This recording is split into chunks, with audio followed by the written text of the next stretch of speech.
is running out. If you look at the debt that has been accumulated, from the time George Washington took the presidency on his very first day until the day George W. Bush left as President of the United States, all 43 presidents, if you take all of the debt combined of all those 43 presidents, do you know that all of that debt is less than the debt that was accumulated by Barack Obama in just 1 year? That is the level of debt and spending that we have engaged in. So this isn't hyperbole. This is facts behind it. And in the second year of his presidency, we saw a debt level almost equal to that. In fact, it's even more. On the books, it says 1.29 trillion in debt. It was 1.4 trillion the first year of Barack Obama's presidency, but that doesn't include 200 billion that was spent on Freddie and Fannie. And so it is startling, this debt. Our youngest daughter is 16 years old. By the time she reaches the age of majority, we will have seen Social Security running in the red for years. Last year was the first time Social Security began spending more money than what it was taking in. That happened 6 years ahead of time. We have an IOU account for the Social Security Trust Fund. Many of you may be aware or may not be aware that in the Social Security Trust Fund, there's no dollars in a vault in Washington, D.C. to pay out the Social Security checks. It is filled with IOUs. Why? Because Congress took all of that money out and they've spent it all. The only thing that we have are IOUs in the Social Security Trust account. What are those IOUs made up of? Our labor. That's what the government has to cash. Our labor in order to pay those checks. And so very shortly we will have the specter of having to increase, most likely, out of our paychecks the amount that government is taking out of Social Security if we want to continue putting out checks at the same level. They consider at the same time Medicare is scheduled, according to the government, to go flat broke by 2017. That's 6 years from now. So 6 years from now, Medicare is scheduled to be flat broke. Social Security is already running in the red. And we are running deficits in excess of $1 trillion every year. We're already at the point where we're at about 60% debt to GDP ratio. And Greece was at 90% when they had riots in the street. And we will be there by 2020. I didn't come here just to depress you on a Friday night, especially when there's a snowstorm. That is not why I came. But I came to lay context for you so that you'll know that this is a very serious situation that we're looking at. But it's also one of our own making. It wasn't the kind of country that the founders initially thought we would have. They didn't see that we would be a nation that would be filled completely with an entitlement mentality. They saw that this would be a nation of freedom, free enterprise, individual personal responsibility. And now it's something that has changed so much more. Well, Abraham Lincoln, with the sesquicentennial, had spoken to us as well that when he left, when he was leaving Springfield, he said that he was an accidental instrument, a temporary instrument called to serve for a limited time. But he said he wanted to appeal to us to bear in mind that it is with you that the decisions lie, not with politicians, not with presidents, not with office seekers, but with you.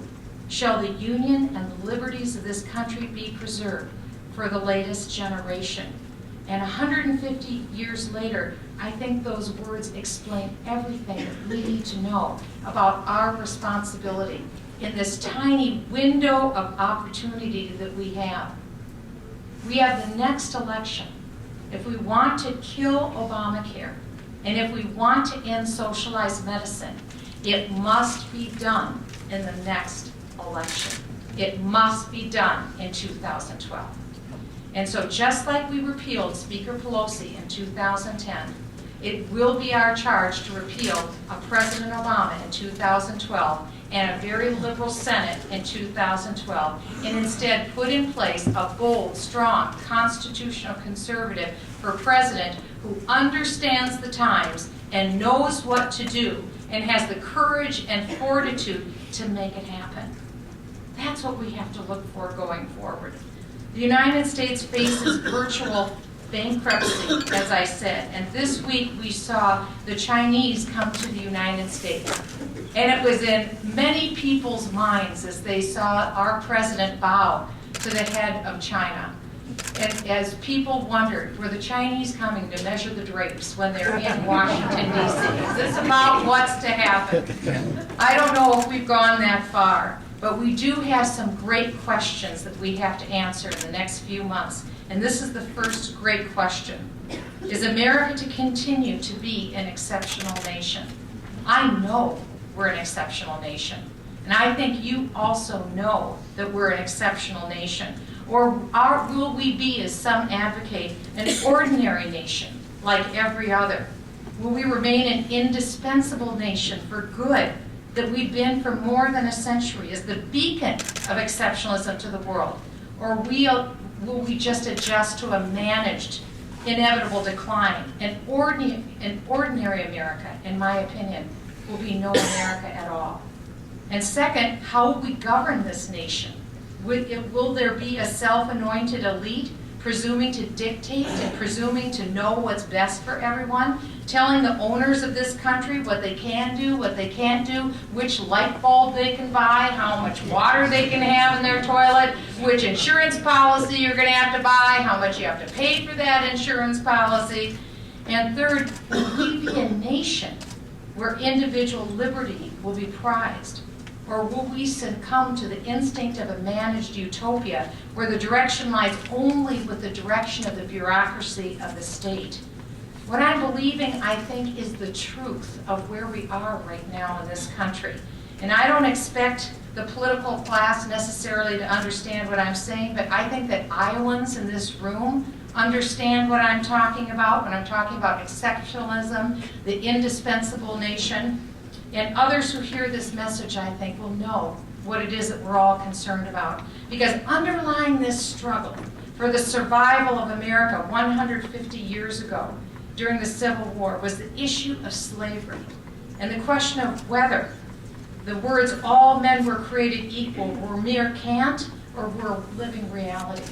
And Ken Burns, if you saw his Civil War series, reminded us that the war was waged in 10,000 different places. Americans killed other Americans in thousands, 10,000s, and hundreds of thousands.